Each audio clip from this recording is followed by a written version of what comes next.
తిలకము, భస్మము, కుంకుమ ధారణ వైశిష్ట్యం తెలుసుకుందాం.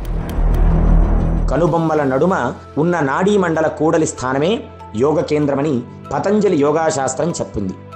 ఈ కేంద్రము మన శరీరాన్నంతటినీ నియంత్రించే ఆజ్ఞాచక్ర స్థానం. ఈ ఆజ్ఞాచక్ర స్థానంలో దృష్టిని నిలిపి ధ్యానం చేసే ప్రక్రియని కూడా చెప్పబడింది.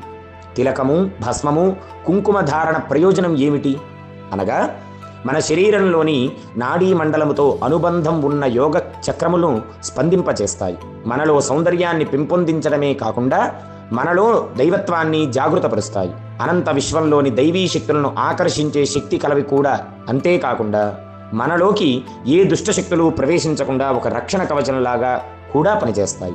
నొసటి భాగం అలంకారం లేకుండా ఎప్పుడూ ఉంచరాదు.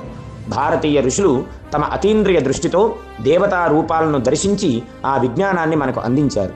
ఆ విధంగా మనల్ని మనం మలుచుకోవడమే అసలైన నాగరికత. స్వస్తి. ఇలాంటి మరిన్ని వీడియోస్ కోసం లైక్, ఫాలో మరియు సబ్స్క్రైబ్ చేయండి.